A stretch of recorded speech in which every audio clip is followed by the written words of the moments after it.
streaming limited today. Yeah, you're not the only one. We're also both happy. I think that he's not everyone's streaming happy, limited. but I did win a round, and we'll be doing some more tomorrow. What I've up, been EPAF? playing draft leagues. Let's get. I've been playing a little bit of these draft leagues. A little 3-0 under the belt. Okay. But then I had two rapid fire 0-1s, and it brought me right back down to earth. Okay. Well, I could tell you're getting ready maybe for Orlando. That's what I'm getting I think I'm ready going to go, for. yeah. But meanwhile, back at the ranch, I'm Dan Ward. This is Kevin Jones. Welcome to the Weekly Ward, Episode 9, Season 2. Be here or be square. You're supposed to say be there, be square, but I said be here, be square. We are both in our seats today. No matter what the internet might lead you to believe. Some people are we're a little late today. We're not going to point fingers. Some people can but we're here in any event. Handle their business, and some people can't. We're going to get on to it, and we're going to get right into some standard stuff. We're going to talk about the Magic the Gathering Online Championship, which is another one of those like crazy tournaments that happens throughout the year that you're like, if you're in it, it's just like such a prestigious thing just to be in the tournament. And then like everyone's excited to watch it because it's just such a limited quantity. Yeah. So that's going to be interesting. I'm MTGO like illiterate. So. But you're getting there. You're working on it. Yeah, I'm getting on it. But like, what is this? So this is everyone who won a MUX. Or 6-2 to monthly MUX? I don't think 6-2. I think you have to like the top 2 finishes of the like the monthly box or something. Oh, the winners of every month. Yeah, or something like that. Yeah. Okay. And then we're going to get into some spoilers. We had some new ones get spoiled this morning. We're going to talk about the results from both Utrecht and from SCG Indianapolis. So let's get right into current standard. Is that how you say it? Boom. Utrecht? Yeah. I think it's Utrecht. Utrecht? Utrecht? I don't know. Utrecht? Utrecht? Utrecht? Well, there's a Dutch guy who's always in the Hey, chat. Zach, what's going on? The Dutch guy. Paging Jasper. When last time I did this, I said paging B Goose, and then B Goose just showed All up. right, why don't we give a little rundown here? Yeah, let's do it. I know 0 of these players. I think Fabrizio, he's an Italian player, and I'm pretty sure he is top 8'd before, but I'm unaware of any of the other players. Do you know any of them? I don't know who any of these people are. Okay. No offense to We'll them. give them a little rundown. You're better with pronunciations than I am. All And right. I like to make fun even if you mess it up. I think this name is probably Belgian or French. Samuel Villot? Okay. Fabrizio Campanino. I think we've talked about him before. Yeah, He's I think so Italian too. guy. I think he's top 8. Alexandra Haber. David Brucker. Charlie Trarbach. Yeah. That's a cool one. Casper Nielsen. That was an easy one. Thank you, Casper. Nice softball for us. Tuan Trong. Thuan Trong. And Burke Akbalut. This is definitely the top 8 of difficult names to pronunciate. Kevin is strong. That he. So let's get right into the decks. Like we started off with the little Burger King commercial, a little fun there. Still the one. Mardu is still the one. But what has changed about it? We have Walking Ballista. a Ballista. So looking at the top 8, we had a ton of black-green and a ton of Mardu. However, Mardu Ballista seemed to be the deck of the tournament, as the top 3 finishes were all Mardu Ballistas, even though they had a different take on their numbers in the main deck, as well as they each had like different and unorthodox sideboard plans, which we can kind of get into here in a second. Well, those 3 Mardu Ballista decks, 2 of them were 9-0s, right? Yeah, on day 1. And the champion is one of those decks, too. Yeah, it's And pretty... this is him, right? Samuel Verlof? Yeah, this is the deck that you see right here as my big head's in the way. You see Walking Ballistas. Some of the versions are running the Walking Ballistas with Avacins. In this case, Samuel decided to go with Chandra Torture Defiance. And it's really interesting because with running Chandra Torture Defiance or Avacyn, you would want to have the extra land. And Samuel went with 24 lands, but one of the other players in the top 3 went with 23 lands and had 2 Avacins. And I believe they had a land in their sideboard. Land in your sideboard is one of the things that people don't ever do, and they should. Yeah, no, I think it's definitely good, but I think if you're running Avacyn in the main deck, you want the 24th land in the main deck. No, you definitely do. But just the idea of putting a land in your sideboard is something that a lot of people cannot reconcile with themselves, and you should do it more often. Definitely. I think between Thraben Inspector, Walking Ballista, Scrap Heap Scrounger, you have a lot of things you want to do with your mana, and so I think it's important to make sure that you're not being stuck on 2 lands because you only have 3, or making sure like your mulligan decisions are a lot harder. I guess it does increase your chance to flood out, But I'm not like... I'd rather have the land and be able to play my spells on curve. Sure. I think that's more important. One of the big notes is, like, Samuel's not messing around. We have 4 Release the Gremlins. So it's clear to me that Samuel felt that his green-black matchup, main deck, was good enough that he wanted to make sure that he was not going to lose to the mirrors. Because that's a lot of Release the Gremlins.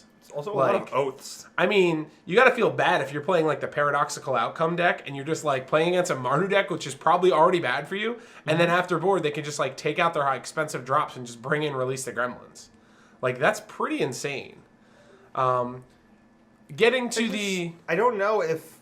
I think that there's diminishing returns on Release the Gremlins. I agree with you, but I mean, I can respect the fact that he identifies that as the most important card in that matchup. And he just says, you know what? We're just going to register 20 mountains and 4 of everything else, kind of like Peace Sully. Yeah. We're just putting 4 in there, and if I draw 2, oh well, but I'm definitely going to draw 1.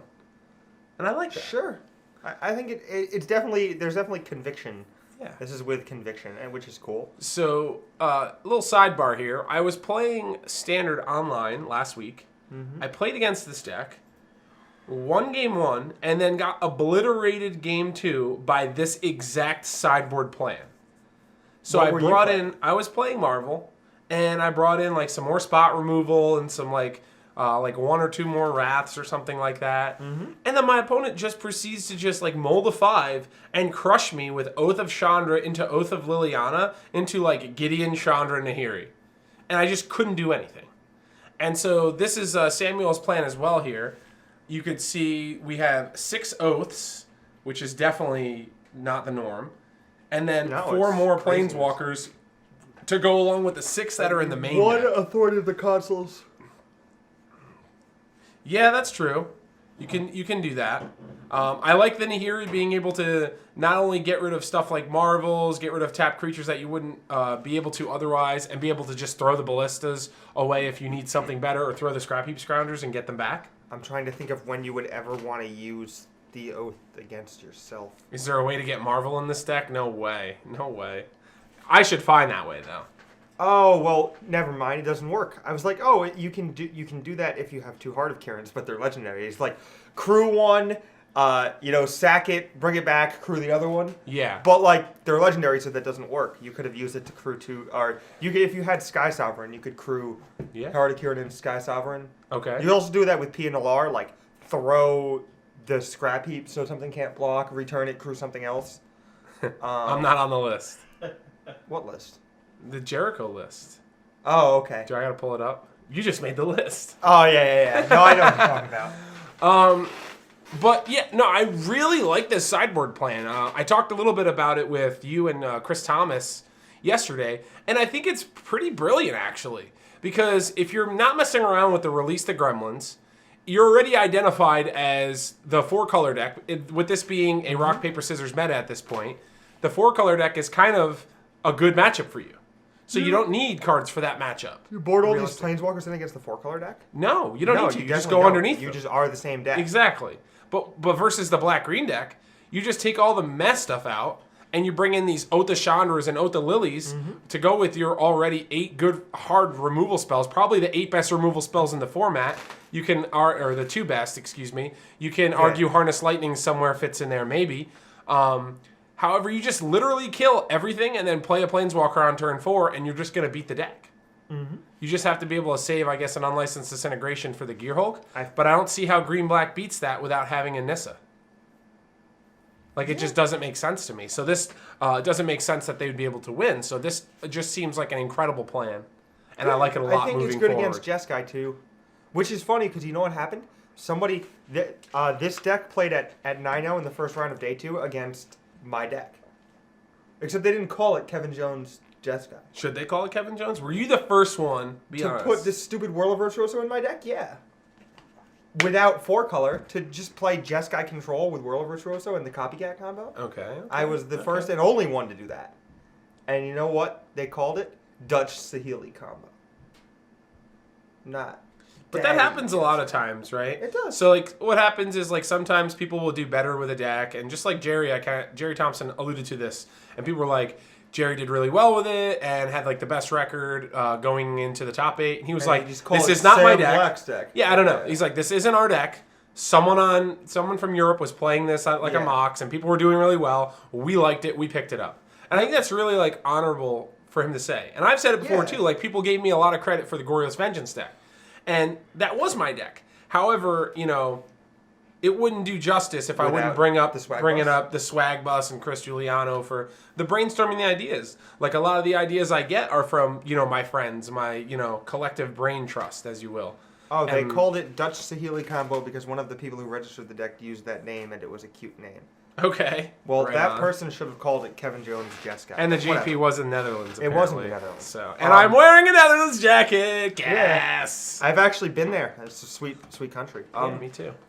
But anyway, there was something I wanted to say, and then I was distracted, and I lost my train of thought. Okay. Well, while you're doing that, we kind of went into the Mardu Ballista deck. We could pull up the second one here. Okay. What I was going to say is that people always gave me credit for Grixis Delver. Sure. But it's Ryan Overturf's deck. True. Like, he top 8. But you made it famous. He built it, but you made it famous. I made it famous. Yeah. But it's good. It's humble for you to be able to say that. Some other people would be able to, oh, this was my deck.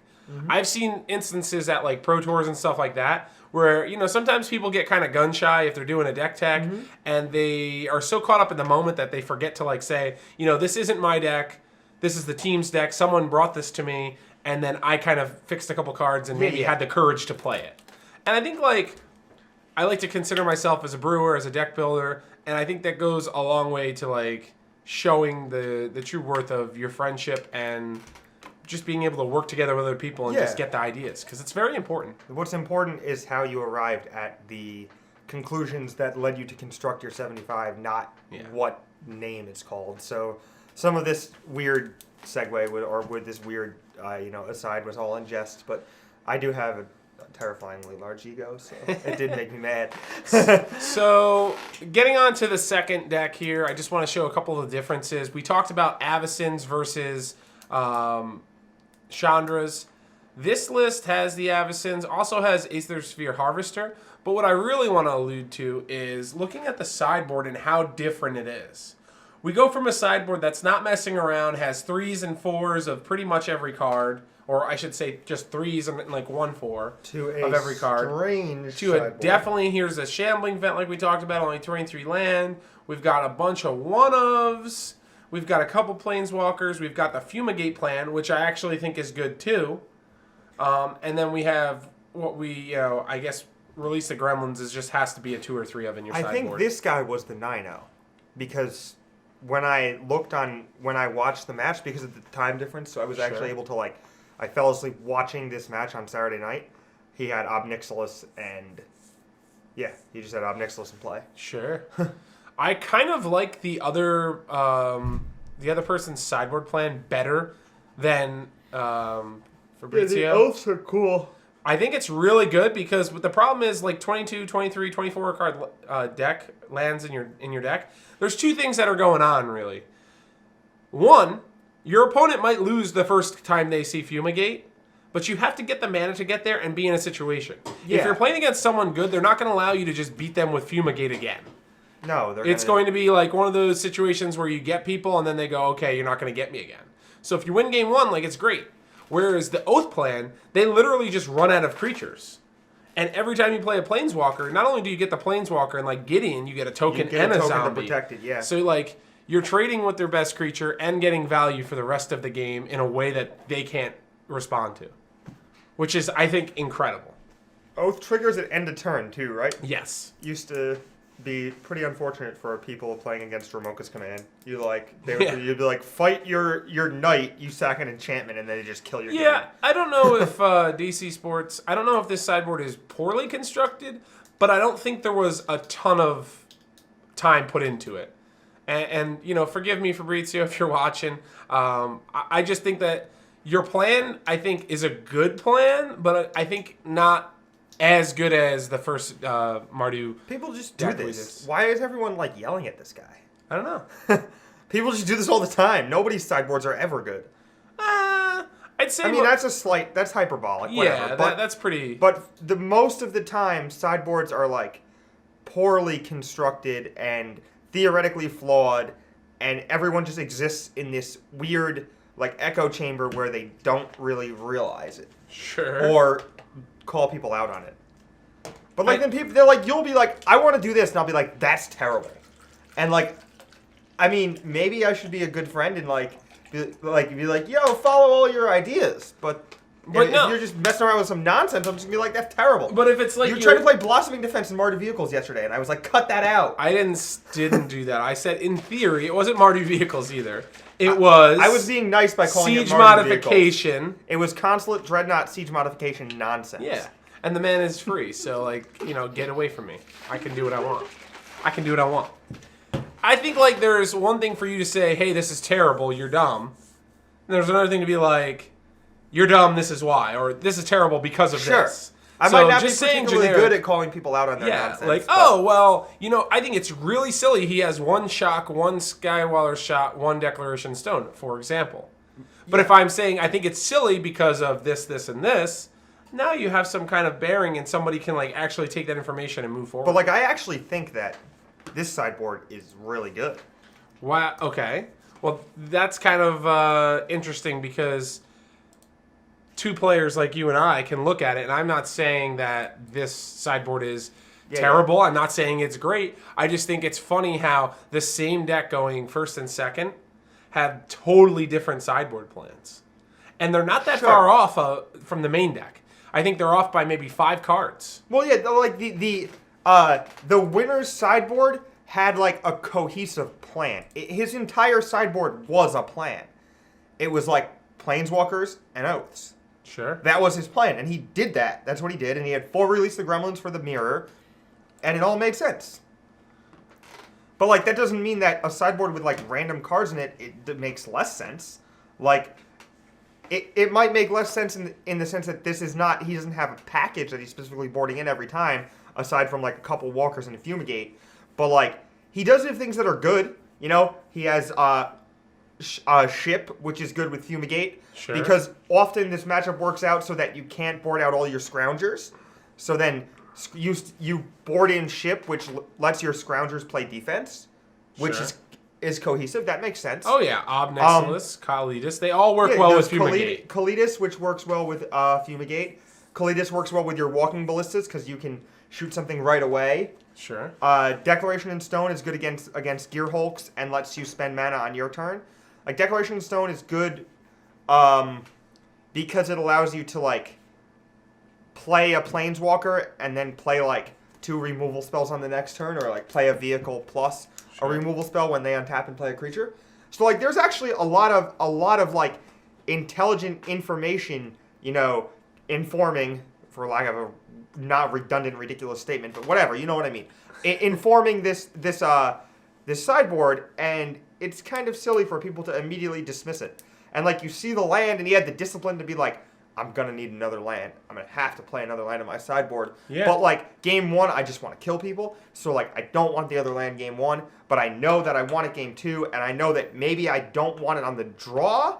But I want it on the play because I want to make sure I hit Gideon on the play. Fair. Whereas on the draw, I have an extra turn to hit. And I'm going to be defending anyway. So my Planeswalkers coming down on time is less relevant. Yep. Like, there's a whole bunch of stuff going on here. Well, yeah, and you everyone can tell that already. Twitch chat is just like, deck is dumb, sideboard's dumb. Like, get out of here, Twitch chat. One person. You're going to learn today. The entire chat. The entire chat, a.k.a. one person's opinion. Well, there's not many people in the chat today. Well, there is. There's just not many people. They're just quiet? Yeah. Okay. There's one person that's responding. Yeah, I don't know. I just, like I said, like you can tell that because we're only running 3 Gideons as well. And that's kind of like to the point of, at least he cut one of the Gideons to lower the curve because of the Shambling Event in the sideboard. Yeah, you cut it for a 5-drop, though. Yeah, that's what I mean. I mean, you have a 5-drop in your deck. It's kind of tough. All right. So we the Black-Green Constrictor, there wasn't really any major changes I saw. This deck was interesting. It had 2 flagships. So this is a very interesting take on the Black-Green. We have some Gifted Aetherborns, more of like a mid-range strategy with Ruinous Paths, a Traverse package. and the Council flagship, which we haven't really seen before because, well, I don't want to say, I haven't seen a green-black Constrictor deck playing 2 Sky Sovereigns in the main. The Traverse package is usually played in the green-black Delirium deck and not the Constrictor deck, because I think most of the ones we have been seeing have been the energy versions. But here we are again. This is the same. This is just green black Delirium, right? Yeah. Oh, wait, where'd the Traverse go? It's not there. No, this isn't Delirium. Delirium. You This is switch decks Constrictor. quickly. Yeah, Yes. but that's what I'm saying. Like, we go from Skyships to Nissa Voice of Zendikar and Tireless Trackers and Sylvan Advocates. This is a Brad Nelson sideboard. I love it. and It's a plan. Now this one has Oath of Nissa and Drana. Like, Drana. Yeah. Whoa. like that's what I'm saying. This is so hard because when you sit across from your opponent and they go turn 1 land, turn 2 land, Constrictor, you don't know what kind of package they're on, and it's so crazy. You don't know if they're trying to kill you with the energy, like, until they play either the elephant or the glint sleeve siphoner. Green belt Rampager? Yeah, the elephant. Rampager. You know what card is really, really good in black green? Long Tusk Cub. Yeah. That cost me my Pro Tour invite, or my attempt to get a Pro Tour invite. Oh yeah. They're open in the PDQ top 8 in Pittsburgh was like a tune for Forest, get Forest, play Cub on turn 2, play Constrictor on turn 3, put 2 counters on an attack, put 2 counters on it, and I'm like dead. Devin Connolly says talk about Modern and I'll talk. All right, well we'll get into Modern in a little bit. I know, no, the chat they just reacted. They yelled at me. That's great. Yell at them. I like Bob it. Nicholas is gas. That's great. It is. Standard rotates this fall, I believe, at the end of September. Okay. So we finally lose Gideon Ally in the yeah. card? Until then, Gideon's just sitting on top of the king of the hill. Do you think we Plants could his flag. would like the financial management team at the store be okay with like buying all the Gideons in the world so that we don't have to play against them anymore? No, that's not conducive to a healthy environment. You need to allow people to Play their Gideons. Gideons, unfortunately, and beat their Gideons. We could control the price though. So I want to talk about this deck because this is a deck you've been championing for a while. I know a lot of my friends. A little shout out time here: Ray Perez, Alex Magiton, top Everyone thinks 4 this the is the RPTQ. This is Jerry's deck. He knew it from the PT apparently, and you piloted for a while. You've been playing it a lot. What is your take on this deck, which is the only deck of its kind in the top 8? I like the configuration. I like that the 1 Oath of Chandra is there as another removal spell. I like the Tameo. No worries, Steinfeld, you got it. I'm gonna try the Tameo. I've been trying a 1 Chandra in that slot. It's kind of good with Harness Lightning and Oath of Chandra, but I think Tameo is a little bit better because it can tap vehicles and Gideon. As soon as we get as the subscribe button, we can get a bat daddy. We'll get a whole bunch of emojis. We will have A gas tank. When we get partnered or whatever it is, and we get subscribers and all that stuff. We will have a litany of treats for all of you loyal fans. Yeah. We'll have me in a bunny suit doing jumping jacks and maybe not, but Is that like a shout out to Easter coming around the corner? Oh yeah, we could do something weird. You want to get weird for Easter? You want to do like a giant chicken suit and a bunny suit, like minimal clothing underneath? No one will know. Okay, I'm down. I'm down to do something funny for Easter. So, yeah. So I think I like this deck a lot. I was playing a Marvel deck that was very similar to this, and there's the bunnies. But I do think that this deck has gotten worse as the format has gotten older. I think people know exactly what people are trying to do with this deck now, and there's no you're catching people. Here you got 4 mana up and a 3-drop. Like, okay, you have Deep Fiend. Like, you know what I mean? And unless your hand's just all Harness Lightnings or something, like you can play around this deck a lot more. This deck floods out a lot, so like it's kind of weird because it's a 21 land deck with 4 attunes and 4 oaths, and like one weird function of the way the deck works, and this is pretty important too, is that you have the 4 attunes and 4 oaths to find your lands early, and that's good, but then late Attune is still just a land, whereas in the black-green decks, Traverse is ghastly. Yeah. And Oath of Nissa, if you draw them in the wrong order, like if you draw Oath of Nissa on turn 1 and need to play it to get a land, and then draw Attune with Aether on turn 5 when you need a spell, it's way worse than the other way around, because you can't, your Oath of Nissa can be gas later, but has to be a land when you need it to be a land, and if you have to play it to find a land, then you can't play it later, and does that make sense? Yeah, so what you're basically trying to say is that the deck is very clunky at times. No, not clunky. It's just that okay. It's actually really good. Like, the things I consider clunky are like things with a high glut at a certain mana curve. Sure. And like do a lot of sorcery speed stuff and don't double spell very often. And this deck can fall into that a little bit, but it often runs very smooth, and like Deep Fiend adds like an interactive dimension that most decks don't have. And all that stuff is great. But the issue is really that just like, if you draw Oath on turn 1 and need to find a land, then it has to be a land. And then if you draw Attune on turn 5, it's just a land, whereas if you draw them in the other order... So basically, you're losing value for just making it turn into a lay the land instead of getting a Planeswalker. Oath of Nissa looks like built-in flood insurance, but sometimes it's not built-in flood insurance if your cards, if you draw your cards in a certain order. Okay. And the other thing is that, like, the sideboard is kind of weird here. Kozilek's Return has been something that Jerry was, like, kind of moving away from at a constant rate. Like, he went from 3 down to 2, and he was like, oh, it's just kind of to insulate against Mardu's best draws and blah, blah, blah. But then, like, he was really high on Baral's expertise for a while. This looks like Jerry's sideboard with, like, they, like, took two or three random cards out and just put random things in. Sure. Which is fine.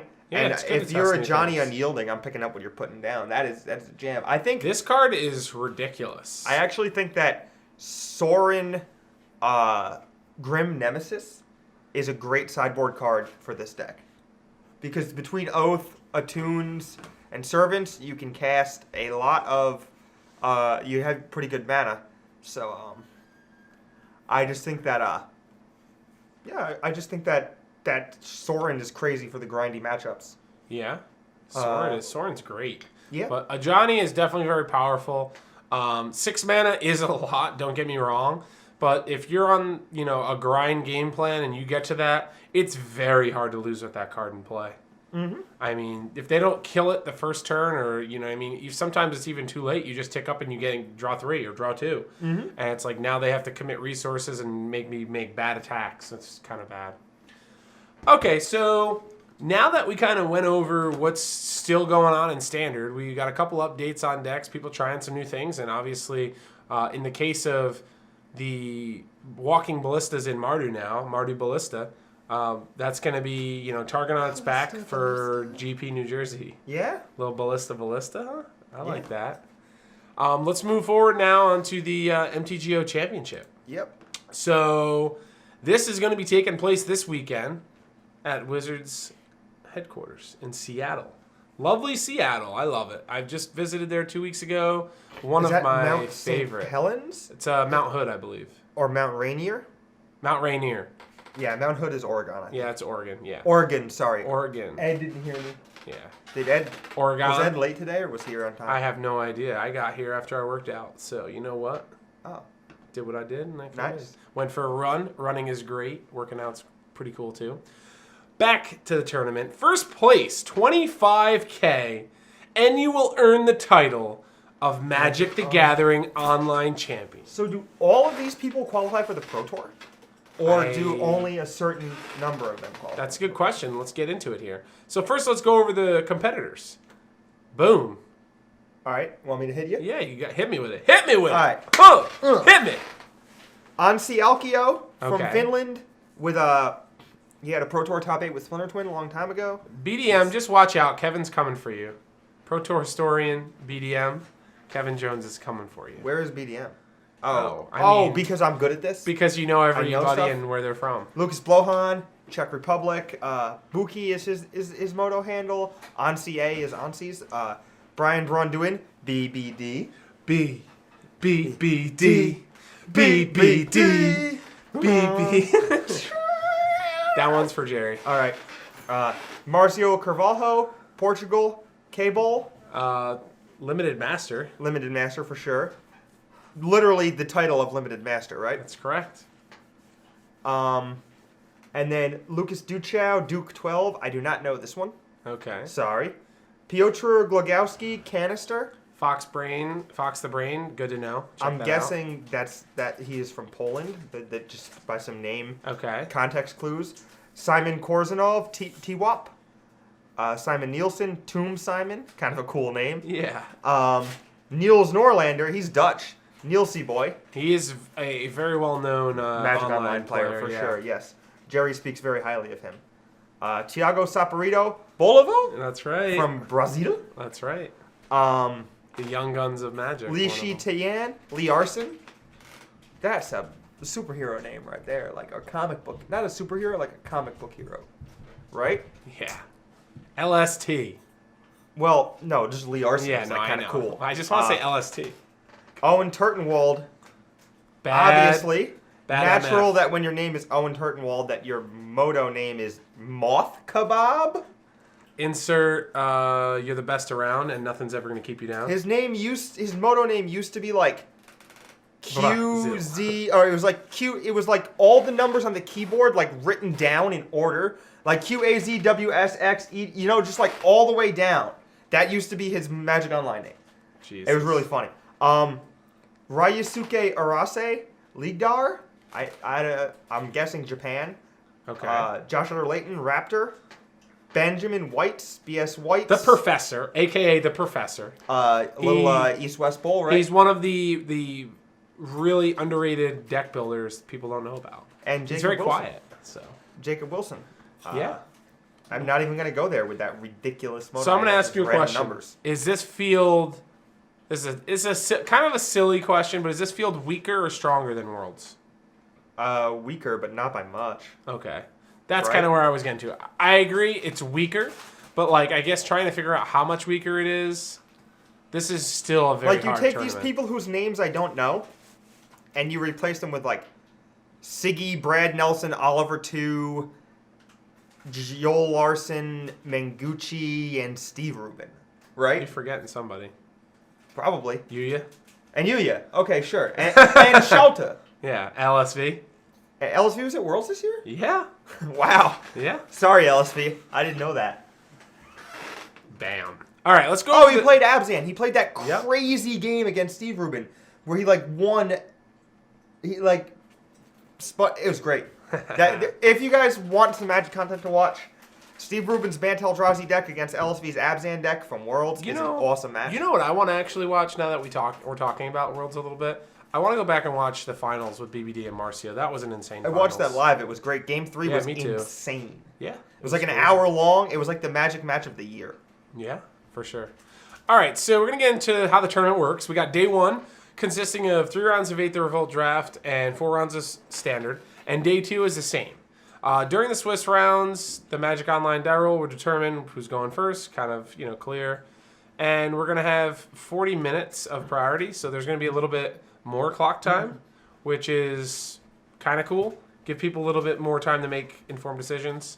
You have to use the same deck. That's kind of standard. So, this is what I have to do so I don't time out on Magic Online? Is qualify Get 40 for this minutes, yeah. All right, sounds good. Goal. And then after all the Swiss, they're going to take the top 4 and they're going to compete in the single elimination playoff on Sunday. I think it does get streamed, and I think it starts on Friday, right? Yeah, I believe so. I'm not 100% sure. But this is pretty sick. Like, just for showing up, you get 4K. And who won last year? Do you remember? I am not sure who won last year, to be honest with you. I remember that last year, I believe, was when that weird deck came out that was like... It was Oliver 2 was qualified for this. He played him and Magnus Lanto and some other people. It might have actually been Niels Norlander because that's how he got his Worlds invite. Okay, that makes sense. That makes sense, right? Yeah, that's right. That's what I thought. But yeah, they played that weird like it was like a Cryptolith right deck with a bunch of Reality Smashers in it. Do you remember that deck? Yeah. Yeah, no, I remember. Yeah. The Blinker. That deck was a Magic Online deck. Dang, that's crazy. There we go. Thank you, chat. Yeah, what's going on? I like the chat as it's just defending champ. It's just quiet as a mouse, and then we say something and we don't know the answer to, and the chat is like, Does he just show up with like a belt and go back chat? to back? Can we Niels get... and Oh, 11? Niels? Oh, can we get like an emoji for when we're partnered and great that is just like the Twitch chat as like a giant sumo wrestler? And it just says like Twitch chat enforcer or whatever? I like that. I like that. Or like a security guard. Yeah, exactly. A security guard is like, you're wrong. So pretty much this is the biggest tournament of the year for every player involved except for probably Owen Turnwald, BBD, and Marcio. And what I mean by that is not to take away from the other players that are gold or platinum, but this locks. Winning this tournament locks you platinum. And I don't think there's another. Li Shitan might be platinum as well. I'm not 100% sure on that. I don't think Ben White's is, and I don't think Joshua Layton definitely isn't because he needed to qualify. Was silver, yeah. Yeah. So Marcio and BBD are both platinum. So is Owen, but like Thiago's not platinum. You know, a lot of these players. Li Shitan is platinum, right? I'm not sure actually, but I think He's just always platinum, so I just assumed he was platinum. yeah. Oh, can I answer a question from the chat? You can.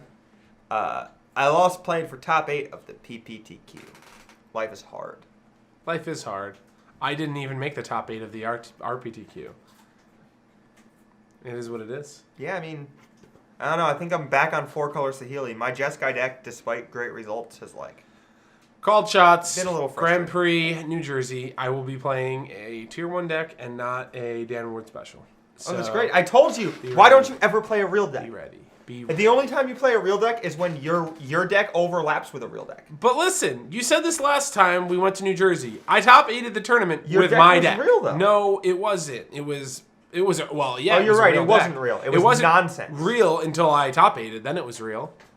Well, Black There was White no was one. real. No, it was People Black were White always playing Eldrazi Black- were playing. Well, and just like regular Black White control, but no one was playing it with a bunch of stupid creatures in their deck like you were. Yeah, like Eiley. That's a shout out to you, Andrew Cunha. I don't He know knows how what that I'm deck saying. ever beat Bad Company in a million years. Just Your beat deck it every was such a time. nonsense Beat it pile. every time. Beat it every time. I'm throwing shade. What's up, Dylan? Dylan's in the chat. Dylan, what up? He says Yeah. Blohan is plat and a master. Who is? Blohan. Yeah, oh, that's right. Duh.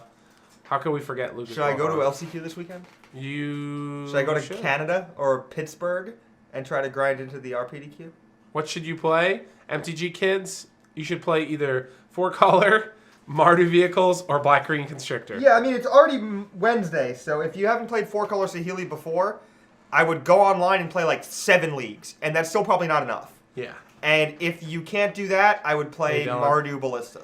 Yeah, it is kind of crazy that we just kind of forget about Lucas Ballhorn, and he's one of the dominating players on the Pro Tour. Quietly a Just- great player, yeah. just insane, and like, you know, just overlooked him. Just like I think a lot of people, I don't want to say do Actually it like in won person, the Pro but- Tour, right? Yeah, So he if won Madrid. Eldritch Moon? Yeah, he won Madrid. Took it down with Black White Control. Yeah. Guess what I played at that Pro Tour? Black White Control. That's right. I didn't do nearly as well though. No, but you had nonsense creatures in your deck. No, I didn't. We'll have to go back to the deck tech. All right. Anyway. Oh, that's right. You got a deck tag. So I want I forgot to... how famous you were when you were constantly on the Pro Tour. Oh my god. I missed one Pro Tour, man. Just throwing shade. Throw in shade. Anyway, back to what I was talking about. Al, this is a very important tournament for a lot of these players that are not platinum. We're talking about a 16-player tournament that locks you for platinum and locks you for the requeue for next year. Yeah. Which to me is just insane. Tiago is great. Thiago is great. He's just great a there. lot. Oh, he's always there. Like when it matters, like important tournaments and like good finish. He's just there. Yeah. Like quietly. He too. has a great mind. No in one's the like game, Tiago for sure. Saporito is a master. I never heard anyone say that. I don't even know who he is, but he's great. Yeah. American bias. Good for him. A little right. bit of American bias. Sorry. All right, so we're going from standard. We're going to jump into, right before we get into the MM spoilers, we're going to do a little overview of the SCG Indianapolis. Oh wait. Side note, quickly. Remember when Quickly. Tiago came on the show I do. and he was just overwhelmed?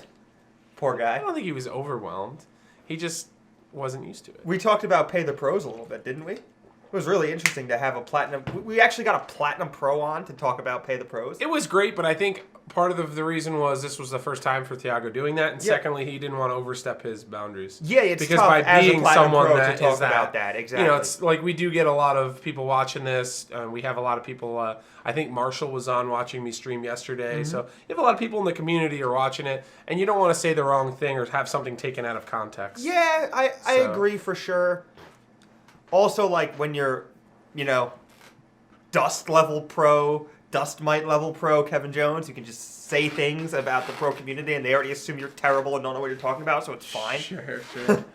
All right, so there was a modern tournament. I'm sorry. You're going to have to wait. All right. You're going to have to wait.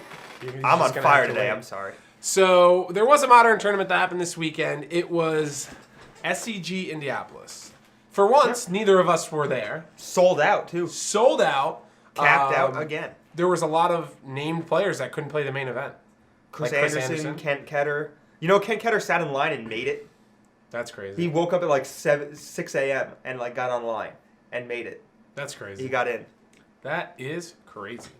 So I don't want to like go too crazy into modern. We're gonna have a lot to talk about modern very soon. There's gonna be the ban list coming out. Ban and restricted list will be coming out, which is gonna be interesting to see what's going on. But I just want to allude to, you know, the fact that, man, Death Shadow is just the best deck in the format. The bat is out. The bat is out. Grixis Delver is in there. Grixis Delver would like a word with you.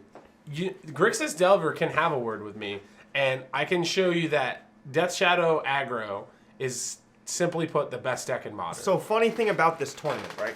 So, Okay. I didn't attend this tournament. Didn't have a lot of money. I did coverage on Saturday.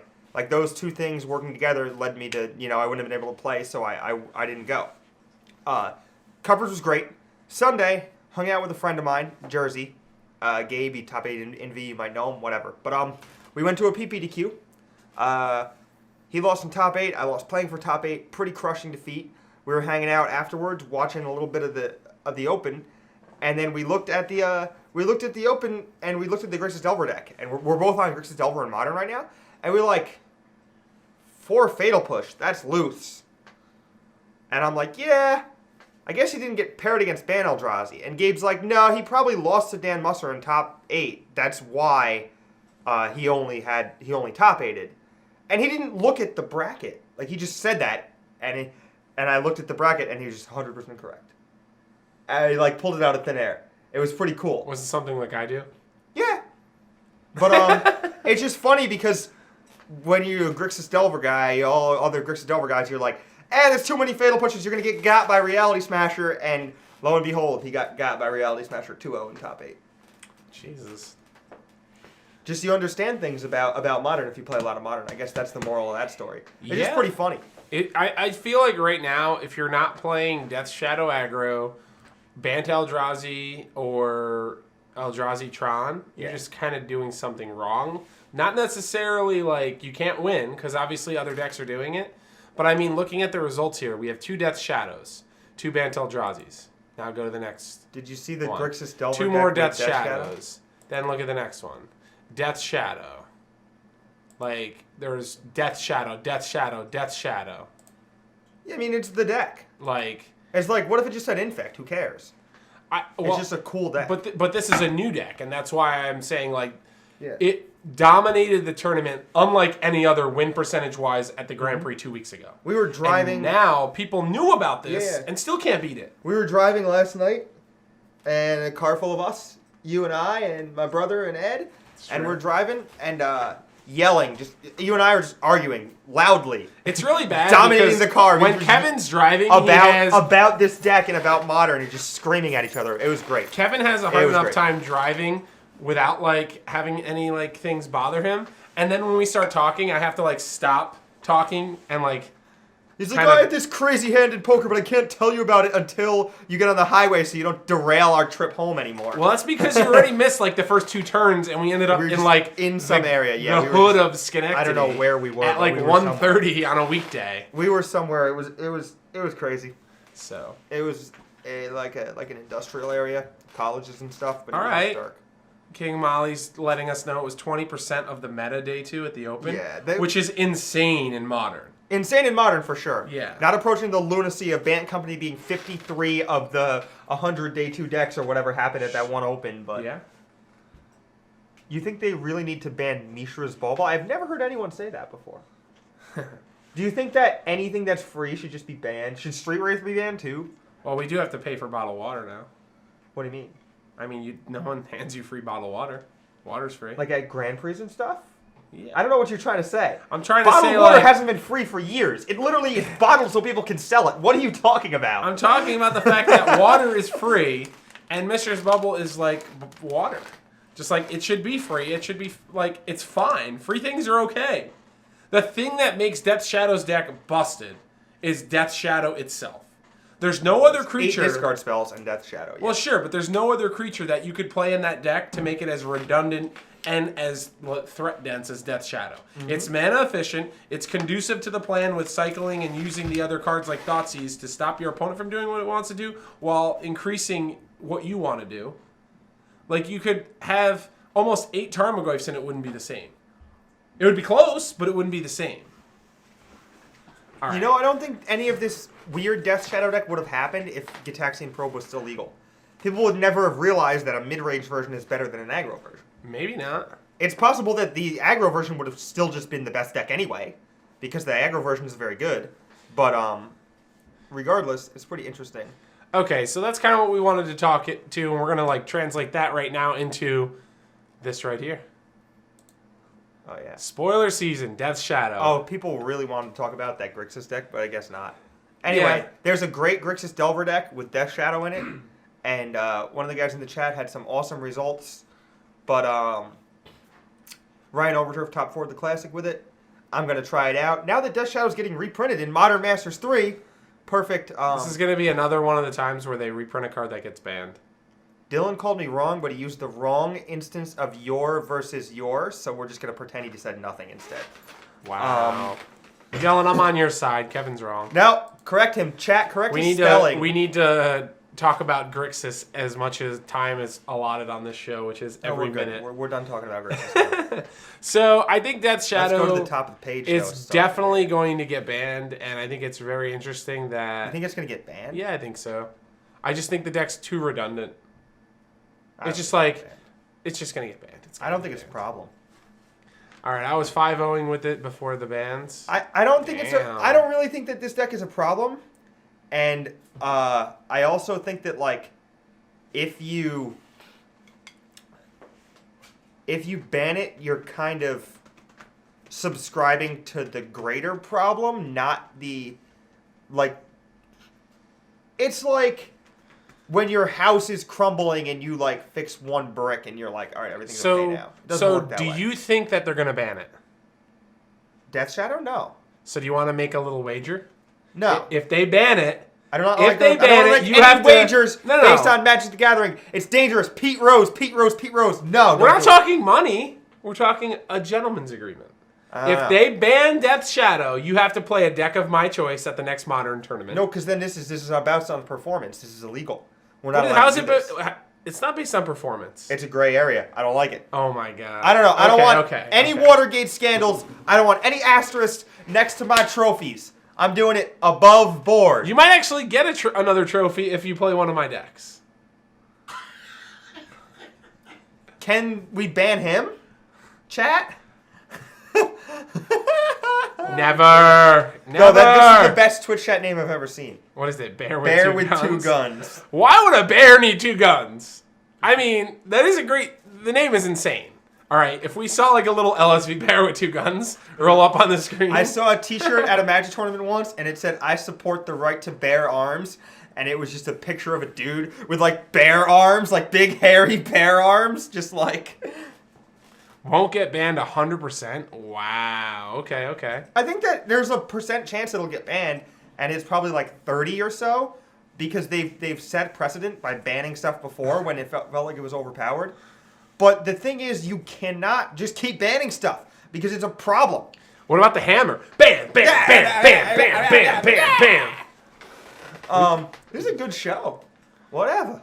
All right, so let's rock and roll with some of these sweet mythics. All right, let's talk about Bonfire of the Damned. Come on. They couldn't change the artwork. We watched the GIF yesterday. They couldn't change the artwork. People were like, "Have you never seen the GIF?" And some of the guys in the other room had never seen the GIF, so we watched the GIF. And Kibler's like, "Oh my god." LSV's face is great because he has the mustache. He's just like, Jesus. It's great. But yeah, so across the top, one of each color, we've got Linvala, Keeper of Silence, a card that had been way too expensive for way too long. We got Snapcaster Mage, which I'm very glad for. Happy to see more Snapcaster Mages into the being introduced into the market. Makes me happy, resoundingly. Liliana of the Veil. We needed this too. This $150 whatever the RPDQ promo was doesn't actually count as a reprint. Past in Flames, I'm kind of... See, I gotta stop you there for 1 second. And this is something that Ed talked about yesterday with me. Why does the price of a mythic constitute the fact that it has to go down? Like, when did it start? Like, fetch lands are different because you need fetch lands to play Modern. Liliana's in 1 or 2 decks. Why does, because of the price of the card, warrant that it must be reprinted? That's what I don't understand. Because Wizards is portraying an illusion of accessibility for Modern. But they don't really care. But they do care. They care to a certain They're reprinting extent. cards. Of course they care. Sure, but they're reprinting cards because they know that this set is going to sell, and this set might be the most sold set ever, or definitely the best Modern Master set ever. Yeah, I agree. And like they just know that like when they do stuff like this, they're just the amount of boxes they're going to sell just increases dramatically. Sure.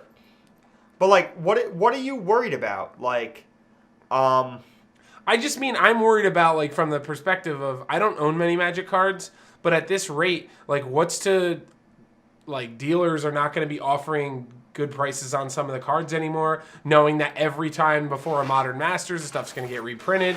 It just doesn't make for a sound decision-making process to like invest into Modern. You'll invest into your deck, but you're not going to like invest into actually buying lots of cards because you know that there's a good chance they're going to get reprinted if they're good and highly playable. And especially when you're talking about the big ticket items. I think it's okay for there to be chase rares that are expensive. So here's the thing, right? So like there's 2 things that can happen because of this. Okay. A card can be expensive, heavily played, and get reprinted and cost less, but you can still play with your cards. Okay. Whereas the alternative of Death Shadow being $17, $25, $30, okay, Death Shadow's banned. Now you can't play with the Death Shadows anymore. Okay. What's better? But reprints are 100% better than bannings from that perspective. How many Smuggler's Coppers did the store have in stock when they got banned? Sure. That sucks too, right? But that's like different. We're talking about like they're not banning cards because it's financially, people are financially incapable of paying it. You're right, but it's just I don't know. I think that people want to play with their cards. I think that the format that people play, and like this is empirical. Like this is what I see, this is what I hear, this is what I experience. So I could be wrong, and it might be different elsewhere. But in my opinion, and from the information that I have seen, the format supported at the local level more than any other format is by a very, very wide margin Modern. Okay. Ludicrous. We have 25-person Modern tournaments at a one-man local store in Kingston. 25 and you've been there a couple times. Yeah, of course. One dude. It's just like a mom and pop shop. And he gets 32 people for Modern, 33 people sometimes. He gets 6 rounds. Crazy. Yeah. And you know what happens? He can't fire standard FNM. Yeah. But there's a player base in our area that is willing to travel upwards or up to about an hour to play Modern on weeknights, to play local Modern tournaments. Sure. People are willing to travel to play their deck over and over and over. People love Modern. It's the locally supported format. At least in New York, that's the way it is. True. I'm in a couple Magic groups. One of them is based in Ohio. Got a couple friends in the Dayton area, and I'm in their group too. And their group, Modern is just huge. Sure. Modern is huge. Their local Moderns are huge. They get, multiple 4-rounders every week. They have different stores. The entire, like Ohio Modern community, like the Western Ohio Modern community, like, they travel around to different stores in their area and just go to all those tournaments. Some people have Modern FNMs, like, my friend owns a store in Westchester County. They get Modern Legacy and Standard FNMs to fire, and they have, like, 30, Modern FNM is huge. It's crazy. So, like, what I'm getting at is that, like, people can play Modern. It's an eternal format. It's non-rotating. It's way more accessible than Legacy. It's way more appealing to the average person than Legacy. So because of this, I think that Modern is the format that, like, Wizards pitched to you is, you can play this when you play it forever. Okay. Like, you can always play your deck. Your deck is never going to go away unless we ban it, which they also want to, like, try to shy away from that precedent. And I think that, and sorry, this has been a bit of a rant, and I know you want to speak. I like this. No, we're good. But, like, the thing is that banning a deck is going to be correct when it's going to be correct. Like, banning a deck in Modern is almost always the correct decision because, like, again, like this says right in the chat, Infect and Dredge were so disgustingly overpowered and, like, smothering the format. Sure. That, like, it was actively good for them to be banned because the Dredge heads, like, the people who love Dredge, could still just dredge. Like, they still are. Lishi Tian and Zen Takahashi of GP Brisbane, after round 13, their combined records were 24-2. Sure. It was 13-0 and 11-2. Yeah. And Dredge is still a deck. Bring back Amber. Dredge is still a deck. Infect is a deck. I got destroyed by Livewire Lash at SCG Regionals. Destroyed. He's like, Spellskite, Livewire Lash, Equip Blight Agent. I'm like, dead. And I have all these removal spells and stuff, just didn't matter. He's like, Livewire Lash. I'm like, yep. I've lost to that card before. Yeah. It's not good. Lost to that card in Standard before. Yeah. Like, on Glistener Elf, Wild Defiance, Mono Green Infect in Standard. Yeah, I remember that. The guy had a Phyrexian tattoo on his forearm. It just crushed me. There's only one way to play, bro. Was that the telltale signs? Yes, that's a read, right? Imagine just playing, like, I don't know, like Life Gain or something. Yeah. Just like so, mono white Life Gain. Regarding, like, the Death Shadow thing, Zach brought up a good point in the chat. Just because it is dominating right now, there's a new hot deck, doesn't necessarily mean it should be banned. And I'm not saying they need an emergency ban it, but I think if it puts up another couple results like it just did these last 2 weekends, I think it's clear that the deck is just so overpowered. And time will tell. We just have, the information we have right now is just showing that it's producing a very good win percentage. And unlike any other deck, there's not another deck that's like 3 copies are in the top 8 or 3 copies are in the top 16 for that matter. I don't think, yeah. Oh, sorry. There's you're good. A chat thing. I don't think they're going to ban Death Shadow. I also don't think they're going to reprint Tarmogoyf, but it's possible they do. The mythic right here is Craterhoof Behemoth, so this is clearly a cycle, right? Like, yeah. There's what? Is there... This is a mythic too, or no? We got another green mythic. So there's 9 mythics spoiled, and we're only... Oh, so Goyf could still be here. Oh, Poppy. You know what it's going to be? It's going to be some nonsense, right? Like, what is it going to be? Noble Hierarch? That'd be a good one. Yeah, Noble Hierarch. That, I think, is a better reprint than Tarmogoyf. I think Sure. that card's approaching like a ludicrous... Oh, they reprinted it in Eternal Masters, though, right? Yeah. Maybe they won't. I don't know. But anyway, back to this thing here. Like, look at, we got a bunch of good mythics. This is very good. Couple miracles. So what? This mechanic is in the set, right? Yeah. Makes sense that you reprint these. Do you think Terminus is in this set? Probably, right? Not quite Imagine sure. Terminus just being in a limited format. Yeah, it's kind of silly. Deadeye Navigator. Oh no. Games of Commander will never be the same. This is great. At rare. Isn't it interesting that they... what was the one card that people were talking about? There was a card... No, Inquisition again. I think that's good. Mist Raven. Path. Abrupt Decay. Dome Rod. Terminate with destroying Sun Titan, which makes people believe that there might be another cycle of mythics that are the Titans. Yeah, I kind of like... I'm leaning toward what you're talking about as far as Noble as well, because we do have a lot of the cards where it was printed with these. The 3-colored, we see like the lands, the guild gates, as well as the shrines. Oh, wait, they got guild gates and shrines? Maze's End coming soon? No, but like, what if... Maybe, actually. But what if, like, you just played like 5 colors in Limited? Yeah. Definitely. Isn't like every Modern Masters format has like super incentivized 5 colors, right? Like Yeah. the first one was like domain. It was like Tromp the Domains, Tribal Flames, the Sunburst Creatures, Yeah. Etched Oracle, stuff like that. And the second one was like, I'm trying to remember, what was the Motka Rioters and stuff like that. That limited format, it had like another like domain sub theme, and then like this one is gonna be Guild Gates and Trilands. So they're going to incentivize more 3-color limited formats. Oh, by the way, Okay. the bat is back in Daddy's hands. You know, I had the bat when you were in Seattle. It was great. I was watching. I was literally You in were, the you were chat, in the and chat. I messaged Scott. I was like, "How come it's not letting me do this?" And I couldn't get in. I was like, "Put my bet down. That's my bet." But yeah, I'm kind of glad that there's not a GP that's format is MM17 limited, because a GP of that format would mean that I would see people like Deadeye navigating Thragtusk on camera, and I would just be like, ill. A reprint of Grove the Burn Willows. That could be interesting. I don't think they should do that. That'd be a really bad idea. What's your favorite card that they're reprinting? It's close. Snap. Oh, bad no! Snapcaster Mage, probably. The art on Past in Flames is awesome. Yeah, I do like this art a lot.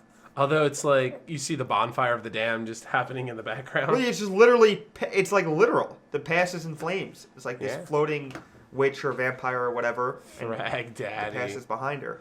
I do think like that work a Snapcaster lot. and Lily are the 2 good reprints. Oh, I really like Scalding Tarn because I need it. Wow, Scalding Tarn. I like Death Shadow too. I think it's So I love the background of the mountain and the bridge. I don't, however, like the actual picture on Goblin good Guide. because the goblin is really ugly. You know, goblins are supposed to be ugly, They right? are dude? ugly, but it just kind of looks like an Eldrazi goblin. It just looks real Cavern weird. of Souls could be reprinted. That does need a reprint. Yeah, That is maybe. one that they should do. Venser is a cool reprint. I really like Venser. I kind of forgot Venser was legal in Modern, actually. Venser. Yeah, Sphinx Rev back as a mythic. Yep. That's kind of a good one. This is a good one too. Cage. Yeah, we've seen a lot of graveyards, whether it's Legacy and Modern, both need the graveyard hate. And before this, I think this card was up to about $10, $12. So seeing that come down a little bit will be nice. It's tough to see cards like that, Rest in Peace, when they start getting to like over $10 and they're just, not even really a card. They're just like a sideboard What deck. else could we see if Burning Tree Emissary is here? Does that mean Hybrid Mana is here? Or Yeah, not we could see necessarily? stuff like Manamorphose. We could be seeing some of the creatures like the Devotion stuff. Because I don't know if they want to throw a couple Devotion things as kind of like, hey, here's a little might trickle see before the gods. Boros Reckoner. Yeah, that could be interesting. We could see some of that Night stuff. Veil Spectre.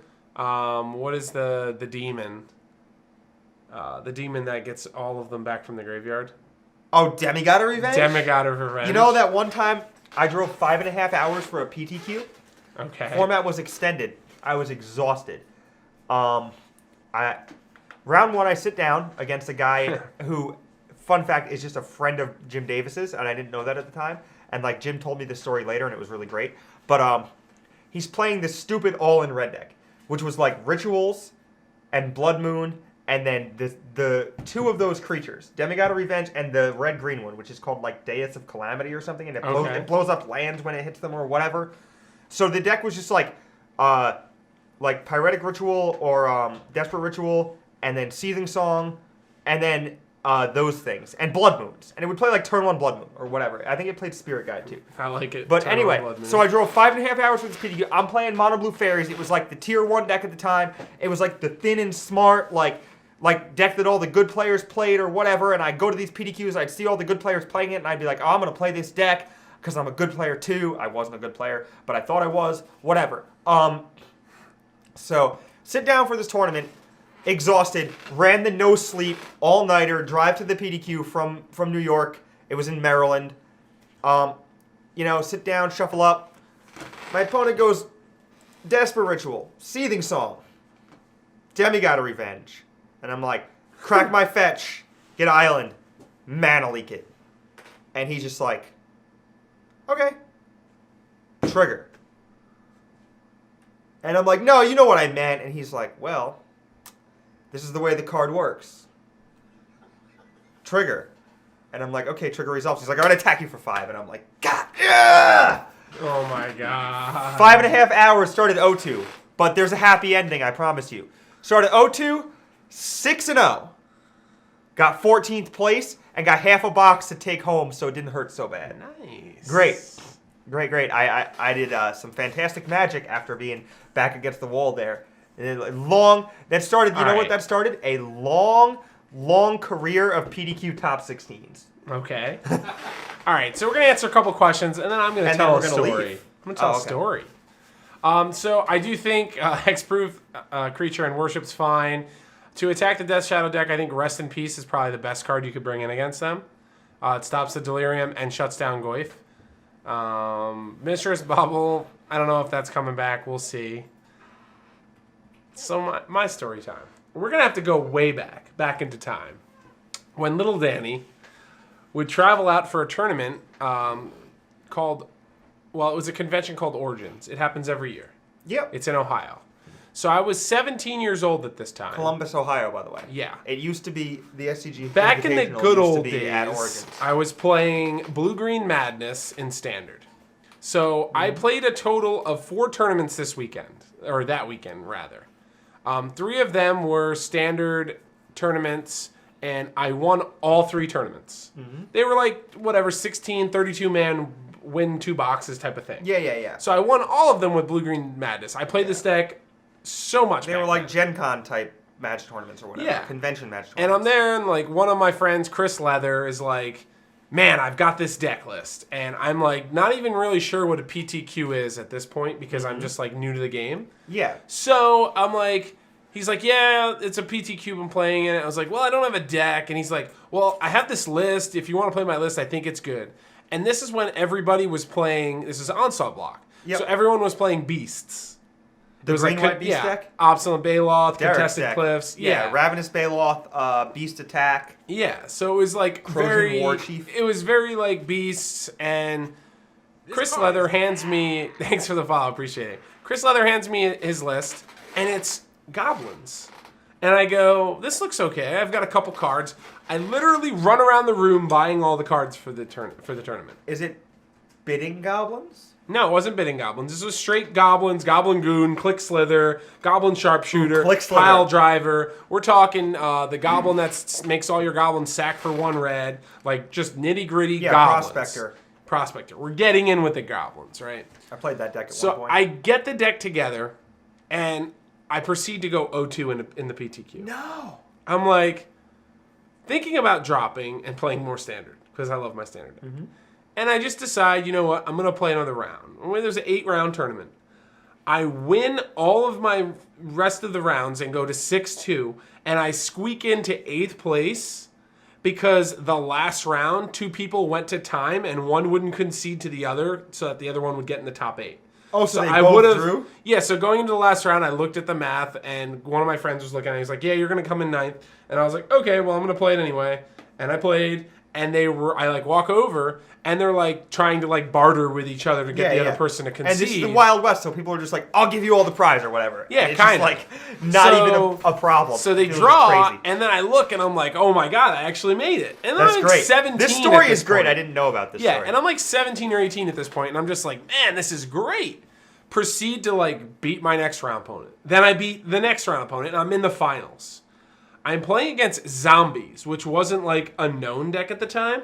It was like people had decks, but it wasn't like, you know, a really good one. Like Beast was that dominant in the block format. Mm-hmm. And so my opponent... Polluter? Yeah. My opponent's like... Undead War Chief? Yeah, exactly. Undead War Chief. A little Carrion Feeder action? Yeah, Carrion Feeder, the cycle one that drains you. That's the one, Gem Palm Polluter, yeah. Top exactly. Gas. It is gas. And so my opponent goes... I really want the invite, and at this point, like I said, I didn't even really know what the Pro Tour was, and I've just like heard of it before.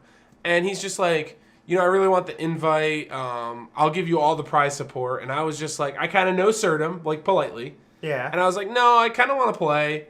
And so he proceeds to just kick my butt game 1. Yep. And then I think about it, and I'm like, where's the Pro Tour? And he's like, it's in San Diego or California or something. And I'm 17 at this point, and I'm like, there's no way my mom's going to let me go. Like, literally, no way. Maybe she would have. But Wait, so I mean, you won? No, Oh, no. okay. So we're going to game. Like, I'm thinking about this as I'm shuffling. And my opponent, like, asks me again and goes, you know what I mean? I'm up a game, but I really want to go. I'll give you all the prize support. Will you? And I just conceded to him.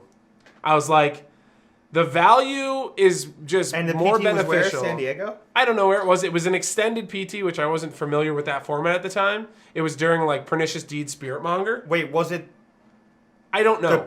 the Tinker Pro Tour? I have no idea. It might have been. You can ask me. He's going to ask me one more time, and I'll say I have no idea. All right, Because sorry. at 17, I'm 32 now. That's 15 years ago, man.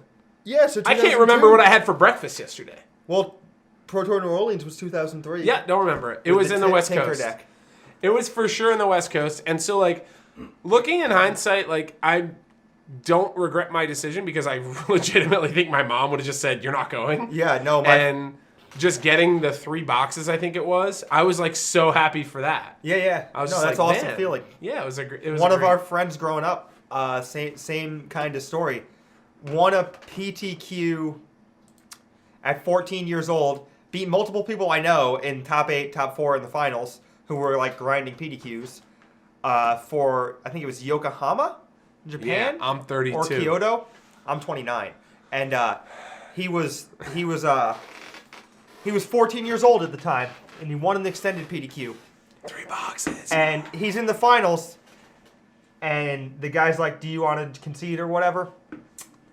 And my friend says, no. I just beat your friend, and I'm going to beat you too. And he's 14 years old. And, Oh my and, god. And he does. And we're all celebrating. We like get food on the way home. We're like in the car. We're like cheering. We're going crazy. He's 14. And he's going to go to the Pro Tour. It's great. He was like a prodigy. And you know what happened? What? We got home to Kingston, and this is Josh Sandler, by the way. You remember him, right? Yeah. We got home obviously. to Kingston, and we get to his house, and his parents are there, and they're angry. It's 2 in the morning. His course. PTQ was in New York City, neutral ground. So it's 2 in the morning. Everybody's that really place. mad. So it's a great place. So we get back, and he goes in, and the next day we talk to him, and he's like, I'm grounded for coming home too late. My mom's not going to let me go to the Pro Tour. Whew. And he just didn't go. That's crazy. And then he never was able to go. And he That's stopped crazy. playing Magic, unfortunately. I got a funny story when It's a you sad said I'm story. gonna beat you because you beat my friend. It was, so. it was I don't know dude, if it was you- great. I don't want to put this person on blast, but so I won't mention the name. But Josh, that works here at the store, Yeah. was playing a well-known player in like the finals of like the last PTQ. Like it was like one of the last. I know who it PTQs. was too. Yeah. So I don't want to. We're not gonna put this person out. all about this. So Josh is, our resident card expert. He's really good at deck building. His job is finances, Yeah. but because he buys and sells cards and, He man, doesn't get to play as the much. Magic counter, he doesn't get to play as much, but he does have a ton of time to, like, brew decks and think about decks. So anyway, so he's in the finals, and he I think realized that it was more important for this other individual because they're a Pro Tour player, they could use it, and for whatever reason decided to concede to this individual. Okay. Whether he got the prize or I not. remember. And then after the slip is signed, the person had the nerve to say, "It's okay, I would have crushed you anyway." Ooh. Who does that? Who literally does that? The guy does the nicest thing to concede to you so that you can go to the PT, and then you go, "It didn't matter because if we played, I would have crushed you anyway." Like, that's unreal. That is nuts. Yeah. That's crazy. That is savage. Straight savage. And on that note, I have a long history. I know who that person is, and I won't say who it was either. Yeah. I have a long history of playing heinously bad against that person, getting outplayed at every twist and turn, and just sacking and winning anyway. that's great. That's great. Just playing terrible and crushing them. Oh my God. All right, with that, we're going to give a little promo on the way out here. Thanks for all the people ticking in on the show today. We appreciate the follows. Keep letting us know how we're doing. Get out on social media. I'm Big Ward 28 on Twitter. at KJ vs. the Highway on Twitter. If you haven't checked our website out, please do. Use KJ Kevin Jones promo code or Dan Ward promo code, 10% off our online. We got everything on here from cards, deck boxes, sleeves, product, not only in Magic, but all of the collectible card games and role-playing games, as well as miniatures as well.